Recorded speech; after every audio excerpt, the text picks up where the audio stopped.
Welcome to Good Food Radio, a weekly program harvesting good food ideas growing in Haliburton County. And now here's your host from Harvest Haliburton, Angela McGreevy. Thanks for joining me for the first ever Good Food Radio program. And we will be talking about honey today, that wonderful elixir that everybody loves. And we have guest Susan Chan with us today. She is an advocate for native pollinators. She's the author of A Landowner's Guide to Conserving Native Pollinators in Ontario. She has a Master of Science degree in pollination biology from Guelph University and has made hundreds of presentations across Ontario on the subject of pollinator conservation. She's also the program manager at Farms at Work and manages the Rusty Patched Bumblebee project. In addition to that, she is an active ecological beekeeper and treasurer of the Central Ontario Beekeepers Association. So we're very pleased to have Sue with us today. Thanks for coming, Sue. Oh, you're most welcome. It's my pleasure. Oh, great. And not thanks for coming. Thanks for speaking to us, because Sue is speaking to us over the phone, so from Peterborough area. Sue, I guess there's many concerns today regarding the health and the resilience of bees and their role in pollination and our food supply. So there's lots to talk about. However, today I think we're going to focus on just honey and how amazing it is, and something in particular called terroir. So could you maybe start, Sue, by just telling us what does terroir mean and how does it relate to honey? My pleasure. So terroir comes from the Latin or the French word. The French comes from the Latin terre, which means land. And people are surprised to have the idea that honey has something to do with soil, with land, with a place. But it really does, because honey is made from nectar, and nectar is produced by plants who grow in the soil. And so the type of nectar that is available to bees to produce honey with depends a lot on where a plant is growing, because nectar not only has sugars in it, but it has minerals in it. And those little tiny, it's like 4% minerals and the rest of it is sugars. And that little tiny fraction is what makes one honey different from another. Sue, could you maybe elaborate a little bit on that? That's very interesting about what honey is composed of. So you said it's primarily either fructose or what other?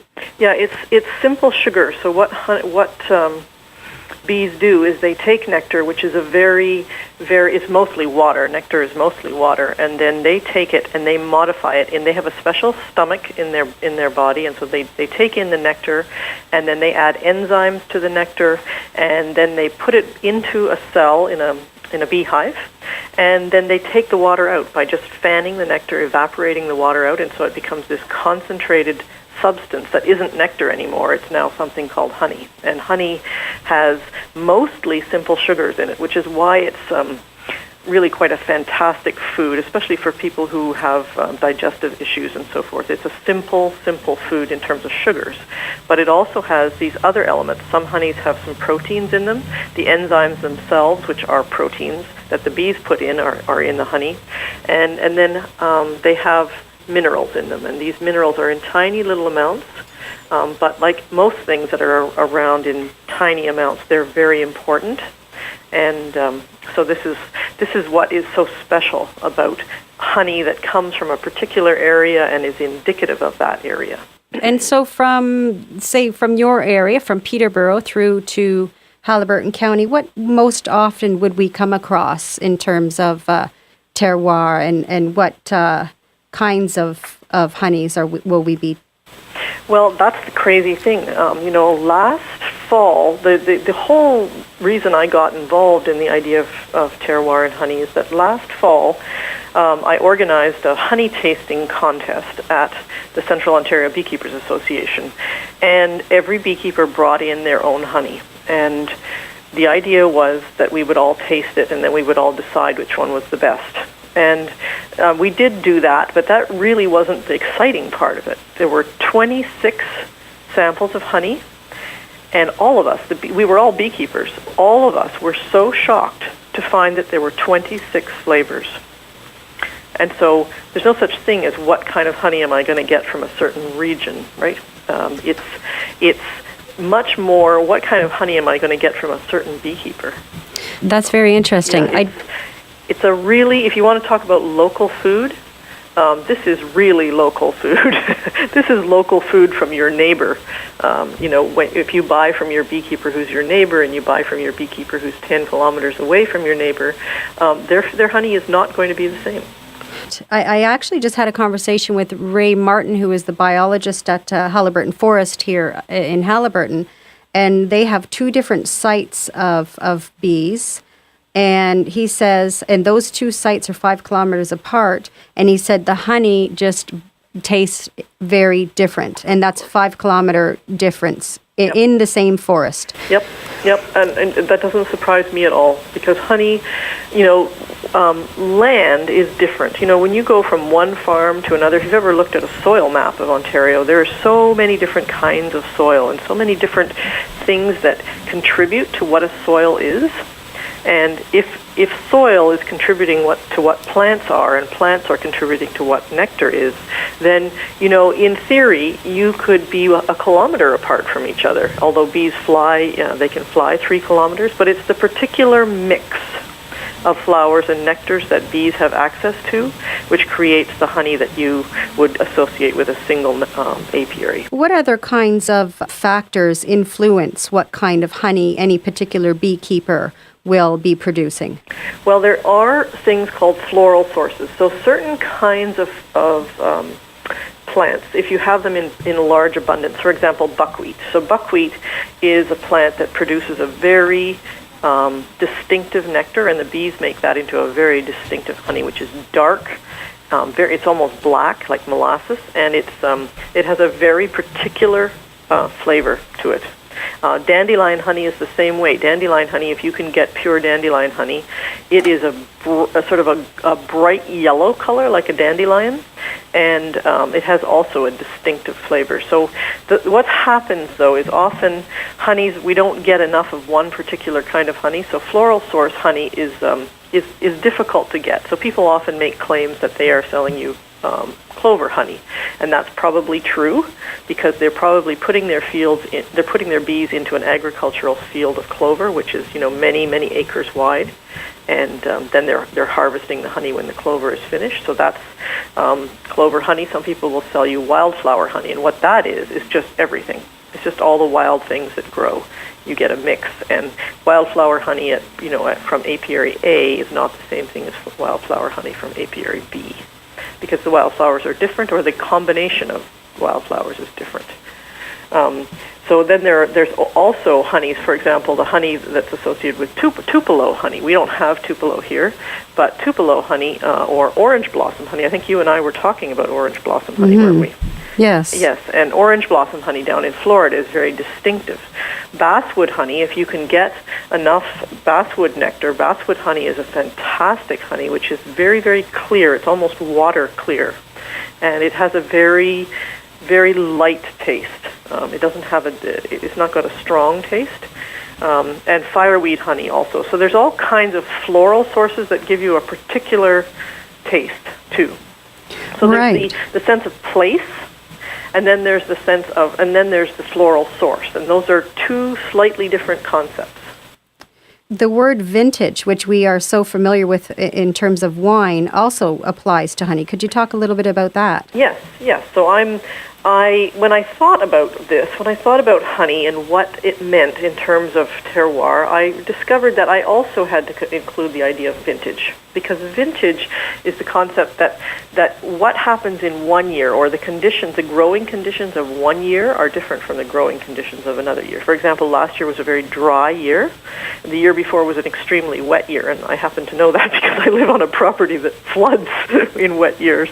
Anyway, the difference in nectar in those 2 years is that when plants are growing in a dry condition, they conserve water, and so their nectar, they produce less nectar, and it tends to be more concentrated. And so you end up with a slightly different starting point for the bees. And so they're starting with a different substance than they would be if they were taking a nectar from a wet year where plants will produce a lot of nectar, but it's very dilute. And so what you can have is differences from year to year. Now, at the present, beekeepers don't tend to think about their honey like this. So they tend to sell all their the crop produced in 2012 is all sold by the end of 2012. But I'm an advocate for the idea of preserving small amounts of honey from year to year to year, and so that people can compare across years and say, 2012 was a really great honey year for my beekeeper. That's sort of this idea. So we often think of honey as having to be quote unquote fresh. But the interesting thing about that is that honey is the one product that does not go bad. Because of its nature, it does not. You don't get fermentation. You don't get bacterial infection. You don't get anything. So, the often quoted story is the story of the Egyptologist going into the tomb of one of the pharaohs, and I can't remember which one it was, but he went into the tomb and there was honey in the tomb, and the honey was perfectly good.